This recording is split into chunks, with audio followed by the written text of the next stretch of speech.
Okay, I might have to cut this off. Things have. Whew, Jesus, I knew. I told you. And the wolf said things could get dangerous, but you think, oh, I've won $1 million and everything is going to be. Damn. Okay. After the game, everything was great.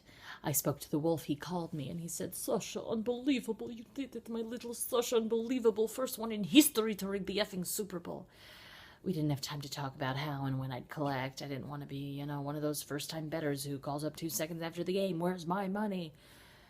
So back at home, I watched the replay of the obvious face mask penalty that nullified Thomas's fumble return, the penalty that gave the Steelers an automatic first down that let them run out the clock and win the Super Bowl. I watched it 3 times to make sure I wasn't dreaming. And then I kissed my boys goodnight and I went to bed. It wasn't until the next morning when I was at the Sports Authority picking up Under Armour for my youngest that I knew something was wrong. They have flat screen TVs all over the store and every one of them was replaying Thomas's fumbled punt. I asked one of the clerks what was going on and he said he didn't know. When I got back home, the fumble was being played all over the channels. They were showing it over and over in slow motion like it was the Zapruder film. In slow motion as the ball bounces towards Thomas, you can see his body slightly turn so he can flick his shoulder and knock the ball towards the defender. The announcers were using the word deliberate, and then my head just begins to spin. And then I switched to ESPN and they had Jeff Sutro on the line. The scroll running across the bottom said, confirmed source says fix was in.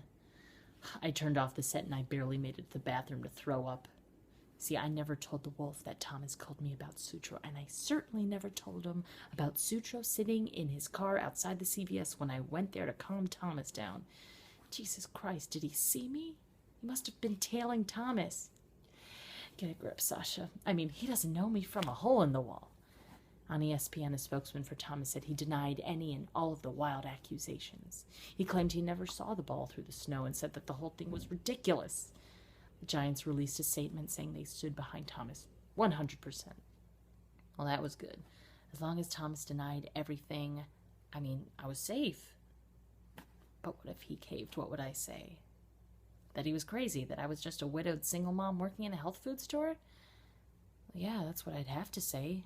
No one would believe I was some criminal mastermind. Like Thomas said, ridiculous. Besides Thomas, no one knew anything about the fix, except me, Wolf, and Spodes. See, that was the beauty of it. So who is this confirmed source saying the fix was in? Who was that? Oh my God. Bobby V, my missing runner. Oh my God, it could be. Who knew the whole setup, right? No. So I called the wolf, and I got his effing voicemail. All I said was, call me. I called Spodes. I got his voicemail, too. Christ. I was trying to stay calm. Just go about my everyday life like every other ordinary day. So I drove to the health food store, and I saw a television camera crew setting up in the parking lot. I have no idea what that was about, and I had no intention of finding out. Not now. I don't know how. It wasn't a conscious choice, but I found I was driving to Ramapo, to the art supply warehouse. I parked my car, and I took the freight elevator to the top floor.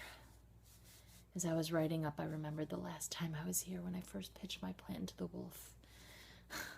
I remember how he laughed. Big joke. And now? The elevator door opened, and I stepped out into a long, empty room. Everything is gone. Everything. The paintings, the computers, the beautiful chocolate cake desk. It's gone. And I feel empty too, like someone unscrewed my body at my waist and let all my insides out. I have to sit down.